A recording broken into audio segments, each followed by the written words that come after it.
Yes, Assalamu alaikum. This is Mir Hamza Bhatt from Unique School System. Today we're gonna start unit number 16. इसमें हम total 4 major concepts सीखेंगे. First of all है probability and then mean, mode, median, 3 major concepts इस chapter में हम study करेंगे. First of all we're gonna start probability.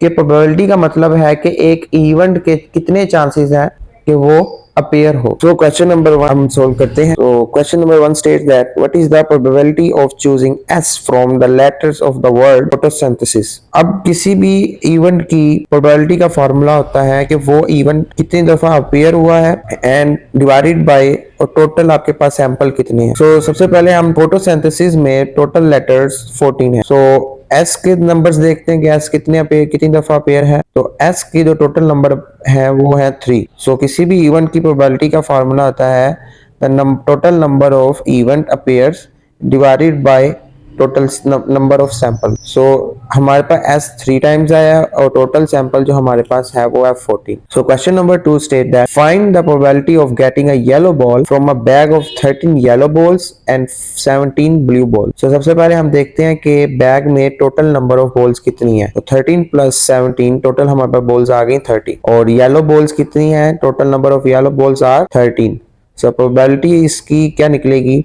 Total number of yellow balls divided by total sample. अब total number of yellow balls हमारे पास है 13 और total sample जो हमारे पास आया वो है 30. Question number 3 states that what is the probability of holiday on a Monday in a year. दो तरह के कैलेंडर्स होते हैं. जब 28 डेज होते हैं तो एक साल में 365 डेज होते हैं और जब 29 फेब आता है तो तब साल में 366 डेज होते हैं. सो कितने चांसेस हैं एक साल में कि मंडे को हॉलीडे यानी छुट्टी आए.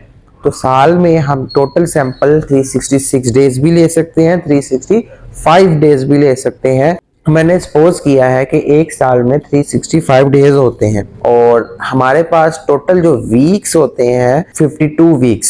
सो 52 वीक्स हैं तो एक वीक में एक ही मंडे होगा तो total number of Mondays in a year will be 52. So probability हमारे पास आएगी number of holidays on a Monday divided by total sample यानी total number of days in a year. तो 52 डिवाइडेड बाय 365.143 चांसेस हैं कि Monday को holiday हो एक साल में.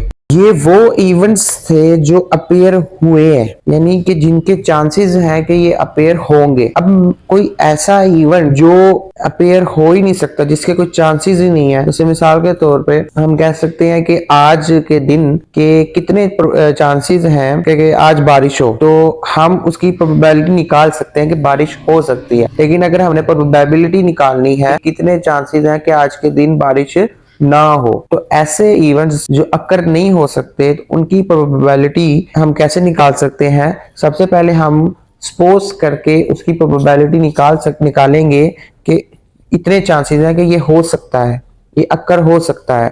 फिर हम क्या करेंगे उसको 1 में से माइनस कर देंगे यानी ऐसी किसी इवेंट की प्रोबेबिलिटी निकालना कि जो जिसके चांसेस ही नहीं है कि वो अक्कर हो. तो उसका फार्मूला होता है probability not even equals to 1 minus probability of chance जिसके इवेंट के अकर होने के चांसेस हैं.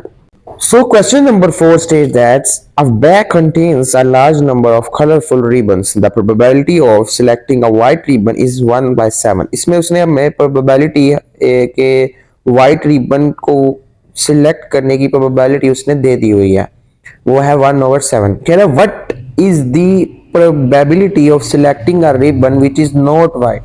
कि कितने चांस हो सकते हैं कि उस बैग में से व्हाइट रिबन सिलेक्ट ही ना किया जाए यानी कि उसने सिलेक्ट करने के चांसेस बताए हैं कि 1/7 है. कितनी प्रोबेबिलिटी व्हाइट रिबन ना सिलेक्ट करने के कितने चांसेस हैं. गिवन प्रोबेबिलिटी को 1 में से माइनस कर देंगे तो 1 माइनस 1/7. तो 7 इधर एलसीएम लेंगे तो 7 1 7 7 में से 1 निकाले 6 बचेगा यानी कि 6/7 चांसेस हैं कि व्हाइट रिबन को सिलेक्ट ना किया जाए.